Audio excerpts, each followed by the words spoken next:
Hello, friends. I hope you are doing well. To improve our speaking or conversational skills, in my last video, I have recommended a book by Jean Yates titled Practice Makes Perfect English Conversation. And I have also suggested how you can read the chapters from this book. So today, let's read a chapter from this book. The title of chapter 1 is Introducing Yourself and Others. And the conversation of this chapter is titled as Meeting at a Party. Here we can see a conversation between two persons, namely Todd and Matt. So let's start reading the conversation and highlight the unknown vocabularies and structures. Todd: Hi, you must be John's cousin's Matt, right? From San Diego? Matt: Correct. I just got in last night. Todd: I'm Todd, John's roommate from Tech. Glad to meet you. I can assure you that I'm not anything like what John has told you. Matt: I'm happy to meet you too. And yes, I have heard about you. Football player and party animal extraordinaire. Todd: Football. Yes, and as a matter of fact, I do like parties. But tell me more about yourself and what you do in San Diego. Matt: Well, I am more of a surfer than a football player. San Diego has a fantastic coast and we can surf all day and then party on the beach at night. Todd: That sounds awesome. How long are you staying? Matt: Well, I will be here for 2 weeks. John has promised me a non-stop schedule. Kind of a mix of sightseeing, meeting his friends, checking out the local scene, and hopefully camping in the mountains for a couple of days. Todd: John is a good guy and you can be sure he knows the local scene. He knows everybody in town. I'm sure he will show you a good time. And his friends are here to help. Matt: Thanks so much. I really appreciate that. I'm still a bit jet lagged at the moment, but should be in good shape by tomorrow. I'm looking forward to hearing what John has in store for me. Todd: Don't worry, we will all take good care of you and don't be surprised if we show up on your doorstep in San Diego one day. Ready for surfing. Okay, we are done with our reading. You can see that some of the vocabularies, expressions, and structures are in bold form in the conversation, right? All these bold vocabularies will be discussed or explained in the second section, that is, improving your conversation section. Here, many of the vocabularies are familiar to us. We will just read those vocabularies, and which are unfamiliar to us, we will keep those highlighted so that after completing reading, we can easily memorize or glance over next time. As I have already read this chapter, so I have highlighted the unknown vocabularies and important information. So let's begin now. Let us read Improving Your Conversation section.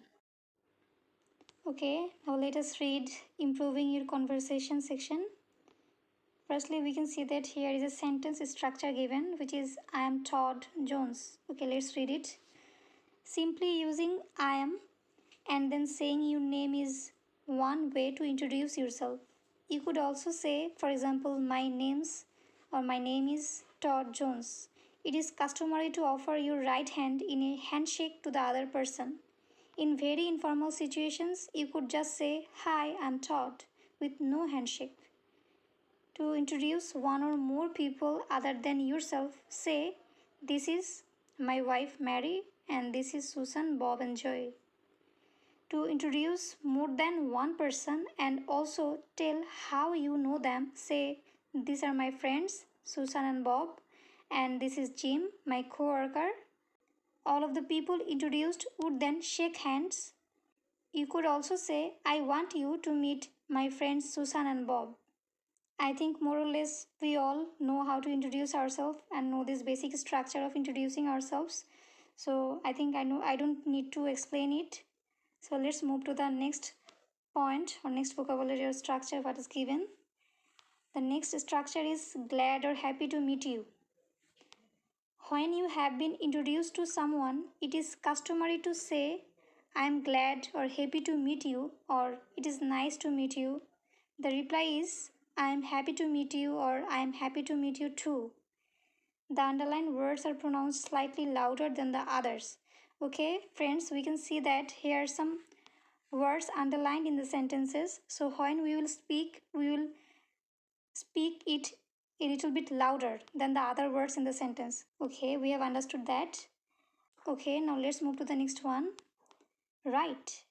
Okay, right is an informal way to ask for confirmation that what you have just said is true. The answer can be that's right. Okay, let us see the examples. This train goes to Washington, right? The reply or answer is that's right. The second example is you are from Panama, right? Reply is that's right, I am. Okay, we know this basic structure that if any question is asked by using the word right, then we will reply it by saying that that's right. Okay, it's done. The next one, correct. The word correct, this is an informal answer to a question that asks for confirmation. You are Matt, aren't you? Correct. This is Economics 101, right? Correct. Okay. In informal answer to a question, we will use the word correct. And in the above, we have seen that right. The word right is also an informal way to ask for confirmation and to reply. Okay, both right and correct, these are used in informal conversation. Okay, some more information is given about the word correct. What are that? If you want to tell your questioner that he or she is not correct, you can politely say this with, for example, no, that's not right. No, that's not correct. No, I'm not Matt, I'm Jim. No, she isn't my sister, she is my cousin. The underlined words in the examples should be spoken slightly louder than the other words in this sentence. Okay, by practicing repeatedly, we will master it in future, inshallah. Okay, now what more information is given about correct, the word correct. To sarcastically indicate that something is not correct, yeah, right is used. For example, Dalen, I heard you just won the lottery jackpot. Yeah, right. Where did you hear that nonsense? Okay, so sarcastically, if something is not correct, then also we can use the word right. And at the beginning of that, the word yeah, right. If this word is used, then you will understand that this is answer is a type of irony and it is sarcastically replied. Okay, we have understood that. Now let's move to the next point. Am, do, etc. When a yes or no question using the verb to be is asked, the answer can be made emphatic by following it with a tag in which, if the answer is yes, the verb is said a little louder than the other words. Affirmative tag answers are not contracted. Okay, this is an important information. Note that affirmative tag answers are not contracted. So let's see the examples. Are you unhappy? Yes, I am. Is he sick? Yes, he is. Are we winning? Yes, we are. Are they leaving? Yes, they are. Okay, friends, you can see that in replying to these questions, the answers are affirmative. And here the verb form with the subject is not contracted as the answers are affirmative. Like I am, it is written as in full form. I am, it is not written as I am. That is I apostrophe am. We cannot write it like that in contraction form as the answer is in affirmative. That is at the beginning yes is given. Then he is, not he is. Then we are, not we are. Then they are, not there. Okay, I hope you have understood that. Then another information is when the answer is no, there are two ways to answer with a tag. The underlined words are the ones said a little louder. Negative tag answers are usually contracted. The full form makes them more emphatic. Okay, here we have understood that when the answer will be no, we can write it in two ways, that is both in contraction form and without contraction also. And the full form makes it more emphatic. Okay, here in the examples we can see that are you unhappy? No, I'm not. Or we can write it or say it as no, I am not. That is both in contraction form and without contraction. I am or I am. Then is he sick? No, he is not. or no, he isn't, or no, he is not. Then the third example, are we winning? No, we are not. No, we aren't. No, we are not. Then fourth example, are we leaving?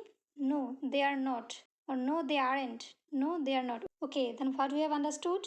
If the answer is no, we can write it in both contraction form and without contraction form. That is, the subject and verb will be in contraction form together. So here we can find a difference between the answer of yes and no. If the answer is yes, then we can't write it in contraction form. We have to write it in full form. Yes, we have to write it in full form, and if it is the answer is negative, then we can write it in contraction form or in full form. It's our wish. But regarding the affirmative answers, we must have to write in full form. Okay, then the next information is, when an information question using any verb other than to be is asked, the answer can be made emphatic by following it with a tag in which the verb is said a little louder than the other words. For example, do you eat meat? Yes, I do. No, I don't. No, I do not. Yes, here you can see that in the example, as the answer begins with an affirmative answer, that is yes, so the verb form with the subject is in full form, that is not in contraction form. But when the answer is in negative tag answers, here we can see the contraction form of the verb, that is I don't, or we can write it as either I do not. It's our wish. In negative answers, we can write in both contraction form and full form also. So like this, the other examples are also given here. I hope you will read it. Okay, the next vocabulary is as a matter of fact. As a matter of fact is a common expression that has a number of different meanings. In our example conversation, it introduces a confirmation of what was previously said. It can go before the main clause or after the verb. Okay, we have got two information here, two important information about as a matter of fact, which is, as a matter of fact will introduce a confirmation which was previously said, and it is used in two ways in the sentence. If it is used in with main clause, then it will go before the main clause, and if it is used with the verb, then it will go after the verb. Okay, let's see the example. I heard you were looking for a job. As a matter of fact, I am. Okay, in reply to this statement, the reply was, as a matter of fact, I am. Okay, the main clause is I am, and before that, the statement or vocabulary as a matter of fact is used. Then the next example, your friend is very good looking. Is he single? He is, as a matter of fact. Okay, here after the verb, the expression as a matter of fact is used. You can express the same meaning with actually, but put it after the verb. Okay, that is, as a matter of fact and actually we can use it interchangeably, and both will be used after the verb. For example, I heard you were looking for a job. I am actually, or we can say I am as a matter of fact. Your friend is beautiful, but I'll bet she's married. She is actually. Okay, the next word is just. This use of just indicates that something happened only a short time before. It can be used with the past tense or with the present perfect tense. For example, okay, we can see that here examples of use of just in past tense and in present perfect tense. I just arrived. They just finished. We just ate. He just called. And in present perfect tense, I have just arrived. They have just finished. We have just eaten. He has just called. Okay, I hope more or less we all know the use of just. Then the next one, to get in. To get in means to arrive and is usually used in the past tense. Now let's see the example. What time did you get in? They got in last night. Another way to say to arrive when it refers to the future is to get there. I hope we get there on time. She will get there by 6. Okay, we have learned two new vocabularies here. To get in and to get there. It means to arrive. And We will use to get in the past tense and use get there for the future tense. Okay. Then another information is to get in can also mean to be accepted by a school, college, university or other group with limited membership. Let's see the example. He applied to that college and really hopes to get in. Next one. She didn't get in her first choice of sororities, but she got in another one and she is happy. Okay, here we can see that to get in has two kinds of meaning. One is to arrive and another is to be accepted by school, college, university or other group with limited membership. Okay, according to the context or sentence meaning, we will use it. Next one, I can assure you that or you can be sure that. These are common ways of saying that you believe something to be true, hoping to win the confidence of the person you are talking to. Yes, assure means to be sure of something. Example, I can assure you that I will work hard. You can be sure that something interesting will happen. Here is another way to express that you believe something to be true. I promise you that we won't leave until the work is done. Okay, then I can assure you that, you can be sure that, I promise you that. All these three phrases or expressions are similar. Then the next one is party animal. Party animal is an informal expression used to characterize someone who spends a lot of time with friends or acquaintances for entertainment, either at home or in public places. Okay, it's an informal expression and indicating someone who spends a lot of time with friends or acquaintances or relatives for entertainment purpose, either at home or outside.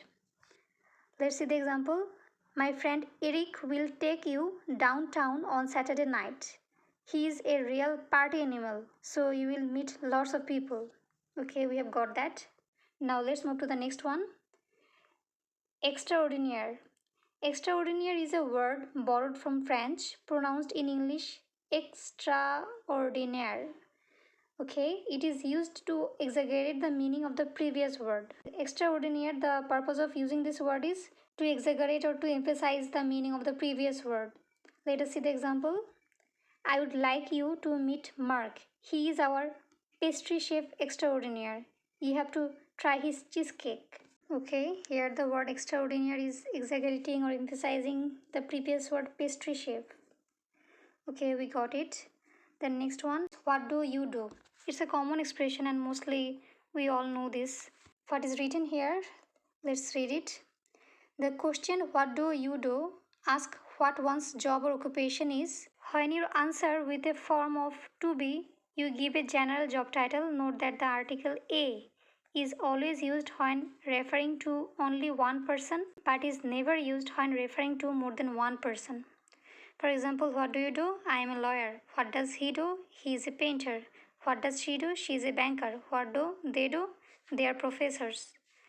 Okay, when the answer refers to someone who has a special title or position that is the only one in that position, use the instead of a.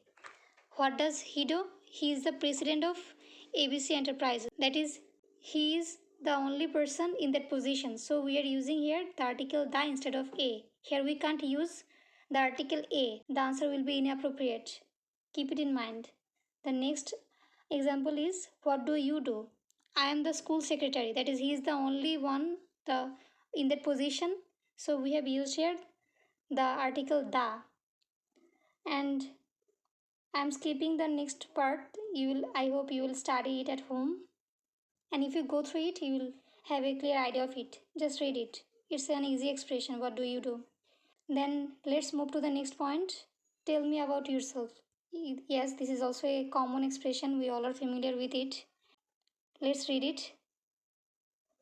Tell me about yourself is a polite way to let someone know that you are interested in learning more about him or her. It is better than asking direct questions, as the person being asked can decide what to tell and what not to tell. For example, tell me about yourself, and here is the answer is given. Okay, we are skipping it now. The next point, awesome. Awesome is an expression that is used a lot, maybe too much, to say that you think something is really good. Other ways to express the same thing include great, fantastic, terrific, wonderful, and cool. Okay, we have got here some synonymous words for awesome, which are great, fantastic, terrific, wonderful, and cool. Let's see the example. So, how do you like it here? It's awesome. Did you like the movie? It was awesome. Thank you for taking me. You are awesome. We have got it. The next one, non-stop schedule. Non-stop schedule describes the activities of a very busy person, whether it be because of work, school, family responsibilities, or even social life. For example, I don't have time to see you this week with my non-stop schedule. Other ways to indicate non-stop activity are around the clock or 24/7, that is 24 hours a day, 7 days a week. For example, I get telephone calls around the clock. He works 24/7, so I hardly ever see him. Okay, non-stop schedule, around the clock, 24/7. They are synonymous. Now let's move to the next one. A mix. A mix refers to a combination of different elements, usually indicating variety. For example, there will be a good mix of music at the wedding to keep the grandparents, the parents, and the young people happy. The next example, we invited a mix of people, family, friends, co workers, and neighbors. I hope you have understood it. Next one, hopefully. It's a common term. We usually use it in our conversation. Okay, let's read the explanation. Hopefully is a word inserted to indicate your wishes that something will happen. It can come in the middle of a verb phrase, for example, like will plus hopefully plus verb, before the subject or at the end of a sentence. Okay, the position of hopefully can be in three places: in the middle of a verb phrase, before the subject, or at the end of a sentence. Let's see the example. I will hopefully graduate in 2 years. It is used after the verb. Then, hopefully, I will graduate in 2 years. It is used before the subject, at the beginning of the sentence. In the third example, I will graduate in 2 years, hopefully. It is used at the end of the sentence. And fourth example, if we leave right away, hopefully we will arrive on time. Okay, here are two sentences and it is used in the second sentence it is used before the subject. Okay, I hope you have understood it, hopefully. Okay, now let's move to the next one. A couple of. A couple really means two. However, informally, it can mean more than that.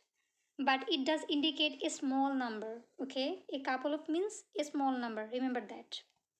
For example, I'll see you in a couple of hours. It means I will see you sometime today. Then it only cost a couple of dollars. What does it mean? It cost less than $5. Then third example, he will be home in a couple of months. It implies he will be home before the end of the year. Okay, we have got it. The next one, a good guy. Calling someone a good guy is a common way to recommend a male as being understanding of someone's situation, helpful or generous. A female with the same kind of recommendation would be called understanding, helpful, or generous. That means we will use the term or expression a good guy for recommending a male, and in case of female, we won't use the term or expression a good guy. In that case, in case of female, we will use the words understanding, helpful, generous. We will use this adjective in case of female. For example, if you are looking for a used car, go see Sam Smith. He is a good guy and will probably give you a good price. The next example, if you want a teaching job, call Mary Johnson. She is very understanding and will give you good advice. Okay, now next one, the local scene. The local scene refers to the culture and range of entertainment offered in a particular area. Okay, for example, I am moving to Springfield next month. What is the local scene like there? And the reply is, oh, it's great. There are lots of things to do at night and on weekends.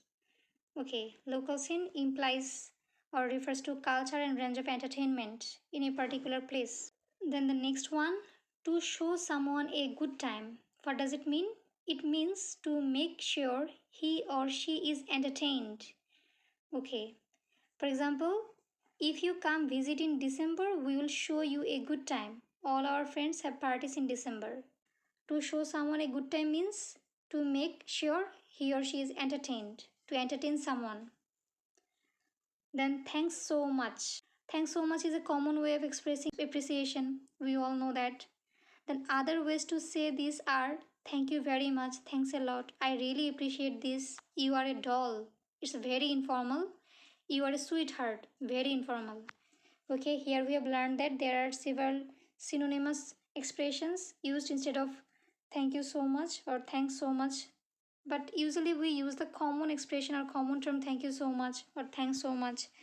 Instead of that, we can, in informal situations, we can use you are a doll or you are a sweetheart or I really appreciate this. We can use it maybe in formal situations. Then the next information is the reply to any of this could be you are welcome, no problem, I am glad to help you, glad to help anytime. Okay, the synonymous expression of you are welcome is no problem, I am glad I could help you, glad to help or anytime. Remember this. Let's see the examples. Thanks so much for fixing my tire. I really appreciate it. The reply is no problem. It's synonymous to you're welcome. Then thank you very much for helping us. You're welcome anytime. Okay, got it. Then next one, to be in good shape. It means to be fit financially or situationally. Example, my sister's husband has a good job, so they are in good shape financially. The next example is she has a good education and a lot of experience, so she is in good shape for the job market. Okay, got it. Then a similar expression to be in shape means to be physically fit. Okay, let's see the examples. She exercises every day to stay in shape. You look great. How do you stay in shape? Okay, here are two terms or two expressions. One is to be in good shape, another is in shape, to be in shape. If the adjective good is used before the word shape, to be in good shape, then it means financially or situationally fit.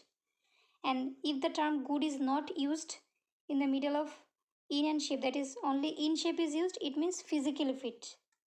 Okay, friends, remember it. Then the next one is to be looking forward to something. The expression looking forward to indicates that the speaker is very happy about a future event. Example, I am looking forward to seeing you on Saturday. She is really looking forward to going to college in the fall. And another way to say this is with the expression can't wait to. For example, I can't wait to see you on Saturday. She can't wait to go to college in the fall. That means to be looking forward to something and the expression can't wait to. These are synonymous. And this implies or means that the speaker is very happy about a future event to happen. Okay, then let's move to the next one. To have in store for. The phrase to have in store for indicates an unknown situation that someone presents to someone else. It can be good or bad. Okay, unknown situation and it can be good or bad. Someone is presenting to someone else. So let's see the example. Well, I'm going home, but I have no idea what my family will have in store for me. Then the next example, we are going shopping tomorrow to see what the designers have in store for us this season. Third example, he has been working there for years, but he never knows what is in store for him until he gets there. Okay, I hope you have understood the phrase or expression to have in store for. The next one, to show up on someone's doorstep. To show up on someone's doorstep means to visit someone without notice. It doesn't necessarily mean that you plan to stay overnight or longer, but it is possible. Okay, example is I was just getting ready to go out when my cousin showed up on my doorstep. Then related expressions are drop in and drop by, but these are used only for short visits, never an overnight stay. For example, we were in town, so we decided to drop in to see you.